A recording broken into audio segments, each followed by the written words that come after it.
ಒಂದು ಕಡೆ ಯಕ್ಷಗಾನ ಕಲಾವಿದರು ಮತ್ತು ಅವರ ಪೋಷಕರನ್ನ ಅವಹೇಳನೆ ಮಾಡಿದ ಆರೋಪದಲ್ಲಿ ಮಹೇಶ್ ಶೆಟ್ಟಿ ತಿಮರೋಡಿ ಅವರಿಗೆ ಮಂಗಳೂರಿನ 6ನೇ ಜಿಲ್ಲಾ ಮತ್ತು ಸತ್ರ ನ್ಯಾಯಾಲಯ ಆ ಒಂದು ಜಾಮೀನು ಅರ್ಜಿಯನ್ನ ವಜಾ ಮಾಡಿರುವಂತದ್ದು. ಇನ್ನೊಂದು ಕಡೆ ಪುತ್ತೂರು ಗ್ರಾಮಾಂತರ ಪೊಲೀಸ್ ಠಾಣೆಯಲ್ಲಿ ಮಹೇಶ್ ಶೆಟ್ಟಿ ತಿಮರೋಡಿ ಆಮೇಲೆ ಇನ್ನಿತರರ ಮೇಲೆ ಮತ್ತೊಂದು FIR ದಾಖಲಾಗಿರುವಂತದ್ದು. ಇದು ಕೂಡ ಇದೇ ಒಂದು ಯಕ್ಷಗಾನ ಕಲಾವಿದರನ್ನ ಅವಹೇಳನ ಮಾಡಿದ ಅದೇ ಆರೋಪದಲ್ಲಿ ಎರಡೆರಡು ಪ್ರಕರಣಗಳು ದಾಖಲಾಗುತ್ತೆ. ಏನಿದು ವಿಚಾರ ಅನ್ನೋದ್ರ ಬಗ್ಗೆ ಕಂಪ್ಲೀಟ್ ಆಗಿ ಡೀಟೇಲ್ ಅನ್ನ ಗಮನಿಸ ಹೋಗೋಣ. ಅದಕ್ಕೂ ಮೊದಲು ಈ ಒಂದು ವಿಡಿಯೋವನ್ನು ನೀವು ಮೊದಲನೇ ಬಾರಿ ವೀಕ್ಷಣೆ ಮಾಡುವವರಾಗಿದ್ದರೆ ಖಂಡಿತವಾಗಿಯೂ ಈ ಒಂದು ಚಾನಲ್ ಅನ್ನು ಸಬ್ಸ್ಕ್ರೈಬ್ ಮಾಡ್ಕೊಂಡು ನೋಡಿ. ಮಾತ್ರ ಅಲ್ಲ, ನಿರಂತರವಾಗಿ ಇಂತಹ ಅಪ್ಡೇಟ್ಗಳನ್ನು ನಿಮ್ಮ ಮುಂದೆ ತರುವಂತಹ ಪ್ರಯತ್ನವನ್ನು ನಾವು ಮಾಡ್ತೀವಿ.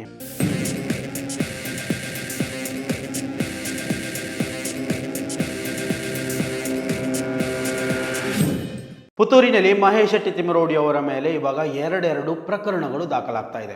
ಎರಡೂ ಕೂಡ ಒಂದೇ ವಿಚಾರಕ್ಕೆ ಸಂಬಂಧಪಟ್ಟು ಯಕ್ಷಗಾನ ಕಲಾವಿದರು ಮತ್ತು ಅವರ ಪೋಷಕರನ್ನ ಅವಹೇಳನ ಮಾಡಿದರು ಎನ್ನುವಂತಹ ಒಂದು ಆರೋಪದಲ್ಲಿ ಮೊದಲು ಪುತ್ತೂರು ನಗರ ಮತ್ತು ಮಹಿಳಾ ಪೊಲೀಸ್ ಠಾಣೆಯಲ್ಲಿ ಪ್ರಕರಣ ದಾಖಲಾಗಿತ್ತು.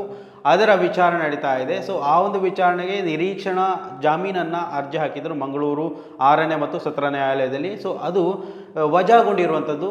ಆ ಒಂದು ವಜಾಗೊಳ್ಳುವುದಕ್ಕೆ ಕಾರಣ ಅಂತ ಹೇಳುವುದಾದರೆ 1991ರಿಂದ ಮಹೇಶ್ ಶೆಟ್ಟಿ ತಿಮರೋಡಿ ಅವರ ಮೇಲೆ ಇರುವಂತಹ ಎಲ್ಲ ಪ್ರಕರಣಗಳನ್ನು ತೋರಿಸಿ ಆ ಒಂದು ವಿಚಾರವನ್ನು ನ್ಯಾಯಾಧೀಶರ ಮುಂದೆ ಪ್ರಸ್ತಾಪ ಮಾಡಿ ಆ ಒಂದು ಕಾರಣಕ್ಕೆ ಅವರು ಮತ್ತೆ ನಿರಂತರವಾಗಿ ಆರೋಪಗಳನ್ನು ಮತ್ತೆ ಮಾಡ್ತಾ ಇದ್ದಾರೆ ಅಂತ ಅದನ್ನು ತೋರಿಸಿ ಸೊ ಇಲ್ಲಿ ಜಾಮೀನು ಕೊಡಬಾರ್ದು ಅಂತ ಕೇಳ್ಕೊಂಡಿದ್ರು. ಸೊ ಆ ಒಂದು ಕಾರಣಕ್ಕೆ ಮಂಗಳೂರಿನ 6ನೇ ಜಿಲ್ಲಾ ಮತ್ತು ಸತ್ರ ನ್ಯಾಯಾಲಯ ಈ ಒಂದು ಜಾಮೀನನ್ನು ತಡೆ ಹಿಡಿದಿರುವಂಥದ್ದು. ಸೊ ಅದರ ಬೆನ್ನಲ್ಲೇ ಇವಾಗ ಪುತ್ತೂರಿನಲ್ಲಿ ಮತ್ತೊಂದು ಪ್ರಕರಣ ದಾಖಲಾಗಿದೆ.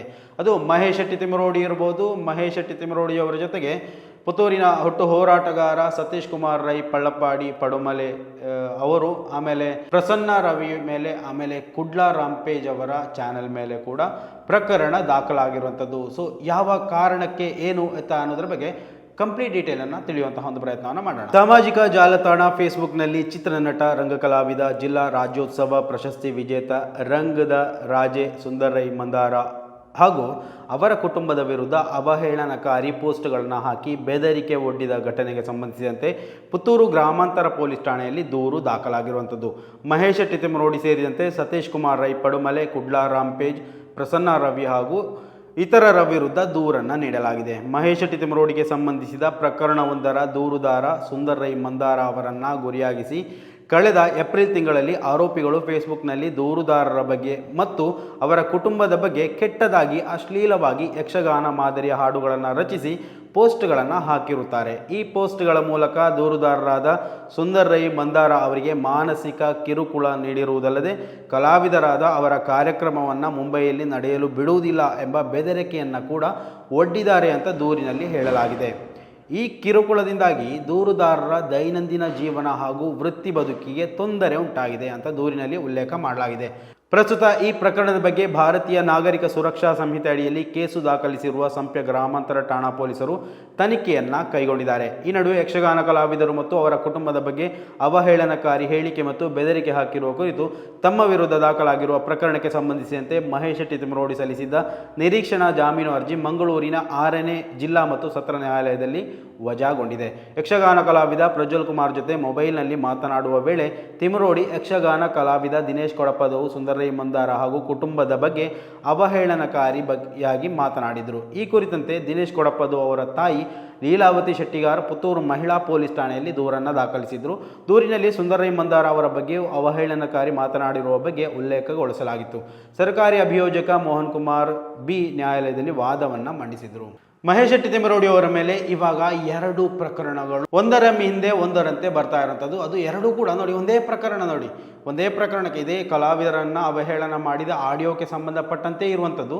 ಸೊ ಇಲ್ಲಿ 2ನೇ ಬಾರಿಗೆ ದೂರು ದಾಖಲಾಗಿರುವಂಥದ್ದು ಸಂಪ್ಯದಲ್ಲಿ, ಅಂದರೆ ಪುತ್ತೂರು ಗ್ರಾಮಾಂತರದಲ್ಲಿ ದಾಖಲಾಗಿರುವಂಥದ್ದು.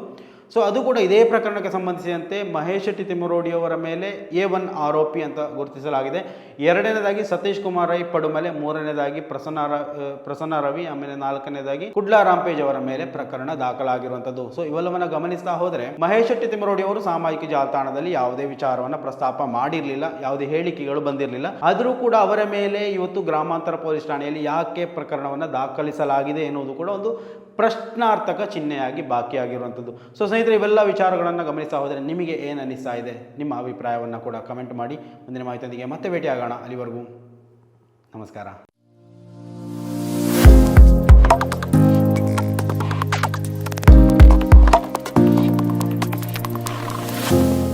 ಒಂದು ಕಡೆ ಯಕ್ಷಗಾನ ಕಲಾವಿದರು ಮತ್ತು ಅವರ ಪೋಷಕರನ್ನ ಅವಹೇಳನೆ ಮಾಡಿದ ಆರೋಪದಲ್ಲಿ ಮಹೇಶ್ ಶೆಟ್ಟಿ ತಿಮರೋಡಿ ಅವರಿಗೆ ಮಂಗಳೂರಿನ 6ನೇ ಜಿಲ್ಲಾ ಮತ್ತು ಸತ್ರ ನ್ಯಾಯಾಲಯ ಆ ಒಂದು ಜಾಮೀನು ಅರ್ಜಿಯನ್ನ ವಜಾ ಮಾಡಿರುವಂಥದ್ದು. ಇನ್ನೊಂದು ಕಡೆ ಪುತ್ತೂರು ಗ್ರಾಮಾಂತರ ಪೊಲೀಸ್ ಠಾಣೆಯಲ್ಲಿ ಮಹೇಶ್ ಶೆಟ್ಟಿ ತಿಮರೋಡಿ ಆಮೇಲೆ ಇನ್ನಿತರರ ಮೇಲೆ ಮತ್ತೊಂದು FIR ದಾಖಲಾಗಿರುವಂಥದ್ದು. ಇದು ಕೂಡ ಇದೇ ಒಂದು ಯಕ್ಷಗಾನ ಕಲಾವಿದರನ್ನ ಅವಹೇಳನ ಮಾಡಿದ ಅದೇ ಆರೋಪದಲ್ಲಿ ಎರಡೆರಡು ಪ್ರಕರಣಗಳು ದಾಖಲಾಗುತ್ತೆ. ಏನಿದು ವಿಚಾರ ಅನ್ನೋದ್ರ ಬಗ್ಗೆ ಕಂಪ್ಲೀಟ್ ಆಗಿ ಡೀಟೇಲ್ ಅನ್ನ ಗಮನಿಸ ಹೋಗೋಣ. ಅದಕ್ಕೂ ಮೊದಲು ಈ ಒಂದು ವಿಡಿಯೋವನ್ನು ನೀವು ಮೊದಲನೇ ಬಾರಿ ವೀಕ್ಷಣೆ ಮಾಡುವವರಾಗಿದ್ದರೆ ಖಂಡಿತವಾಗಿಯೂ ಈ ಒಂದು ಚಾನಲನ್ನು ಸಬ್ಸ್ಕ್ರೈಬ್ ಮಾಡ್ಕೊಂಡು ನೋಡಿ. ಮಾತ್ರ ಅಲ್ಲ, ನಿರಂತರವಾಗಿ ಇಂತಹ ಅಪ್ಡೇಟ್ಗಳನ್ನು ನಿಮ್ಮ ಮುಂದೆ ತರುವಂತಹ ಪ್ರಯತ್ನವನ್ನು ನಾವು ಮಾಡ್ತೀವಿ.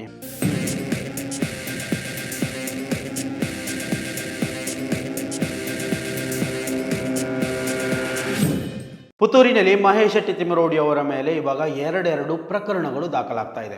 ಎರಡೂ ಕೂಡ ಒಂದೇ ವಿಚಾರಕ್ಕೆ ಸಂಬಂಧಪಟ್ಟು ಯಕ್ಷಗಾನ ಕಲಾವಿದರು ಮತ್ತು ಅವರ ಪೋಷಕರನ್ನ ಅವಹೇಳನ ಮಾಡಿದರು ಎನ್ನುವಂತಹ ಒಂದು ಆರೋಪದಲ್ಲಿ ಮೊದಲು ಪುತ್ತೂರು ನಗರ ಮತ್ತು ಮಹಿಳಾ ಪೊಲೀಸ್ ಠಾಣೆಯಲ್ಲಿ ಪ್ರಕರಣ ದಾಖಲಾಗಿತ್ತು.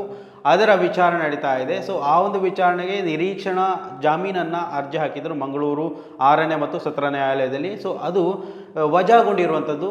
ಆ ಒಂದು ವಜಾಗೊಳ್ಳುವುದಕ್ಕೆ ಕಾರಣ ಅಂತ ಹೇಳುವುದಾದರೆ 1991ರಿಂದ ಮಹೇಶ್ ಶೆಟ್ಟಿ ತಿಮರೋಡಿ ಅವರ ಮೇಲೆ ಇರುವಂತಹ ಎಲ್ಲ ಪ್ರಕರಣಗಳನ್ನು ತೋರಿಸಿ ಆ ಒಂದು ವಿಚಾರವನ್ನು ನ್ಯಾಯಾಧೀಶರ ಮುಂದೆ ಪ್ರಸ್ತಾಪ ಮಾಡಿ ಆ ಒಂದು ಕಾರಣಕ್ಕೆ ಅವರು ಮತ್ತೆ ನಿರಂತರವಾಗಿ ಆರೋಪಗಳನ್ನು ಮತ್ತೆ ಮಾಡ್ತಾ ಇದ್ದಾರೆ ಅಂತ ಅದನ್ನು ತೋರಿಸಿ ಸೊ ಇಲ್ಲಿ ಜಾಮೀನು ಕೊಡಬಾರ್ದು ಅಂತ ಕೇಳ್ಕೊಂಡಿದ್ರು. ಸೊ ಆ ಒಂದು ಕಾರಣಕ್ಕೆ ಮಂಗಳೂರಿನ 6ನೇ ಜಿಲ್ಲಾ ಮತ್ತು ಸತ್ರ ನ್ಯಾಯಾಲಯ ಈ ಒಂದು ಜಾಮೀನನ್ನು ತಡೆ ಹಿಡಿದಿರುವಂಥದ್ದು. ಸೊ ಅದರ ಬೆನ್ನಲ್ಲೇ ಇವಾಗ ಪುತ್ತೂರಿನಲ್ಲಿ ಮತ್ತೊಂದು ಪ್ರಕರಣ ದಾಖಲಾಗಿದೆ. ಅದು ಮಹೇಶ್ ಶೆಟ್ಟಿ ತಿಮರೋಡಿ ಇರ್ಬೋದು. ಮಹೇಶ್ ಶೆಟ್ಟಿ ತಿಮರೋಡಿ ಅವರ ಜೊತೆಗೆ ಪುತ್ತೂರಿನ ಹುಟ್ಟು ಹೋರಾಟಗಾರ ಸತೀಶ್ ಕುಮಾರ್ ರೈ ಪಳ್ಳಪ್ಪಾಡಿ ಪಡುಮಲೆ ಅವರು, ಆಮೇಲೆ ಪ್ರಸನ್ನ ರವಿ ಮೇಲೆ, ಆಮೇಲೆ ಕುಡ್ಲಾ ರಾಂಪೇಜ್ ಅವರ ಚಾನೆಲ್ ಮೇಲೆ ಕೂಡ ಪ್ರಕರಣ ದಾಖಲಾಗಿರುವಂಥದ್ದು. ಸೊ ಯಾವ ಕಾರಣಕ್ಕೆ ಏನು ಅಂತ ಅನ್ನೋದ್ರ ಬಗ್ಗೆ ಕಂಪ್ಲೀಟ್ ಡೀಟೇಲ್ ಅನ್ನು ತಿಳಿಯುವಂತಹ ಒಂದು ಪ್ರಯತ್ನವನ್ನು ಮಾಡೋಣ. ಸಾಮಾಜಿಕ ಜಾಲತಾಣ ಫೇಸ್ಬುಕ್ನಲ್ಲಿ ಚಿತ್ರನಟ, ರಂಗಕಲಾವಿದ, ಜಿಲ್ಲಾ ರಾಜ್ಯೋತ್ಸವ ಪ್ರಶಸ್ತಿ ವಿಜೇತ ರಂಗದ ರಾಜೆ ಸುಂದರ್ ರೈ ಮಂದಾರ ಹಾಗೂ ಅವರ ಕುಟುಂಬದ ವಿರುದ್ಧ ಅವಹೇಳನಕಾರಿ ಪೋಸ್ಟ್ಗಳನ್ನು ಹಾಕಿ ಬೆದರಿಕೆ ಒಡ್ಡಿದ ಘಟನೆಗೆ ಸಂಬಂಧಿಸಿದಂತೆ ಪುತ್ತೂರು ಗ್ರಾಮಾಂತರ ಪೊಲೀಸ್ ಠಾಣೆಯಲ್ಲಿ ದೂರು ದಾಖಲಾಗಿರುವಂಥದ್ದು.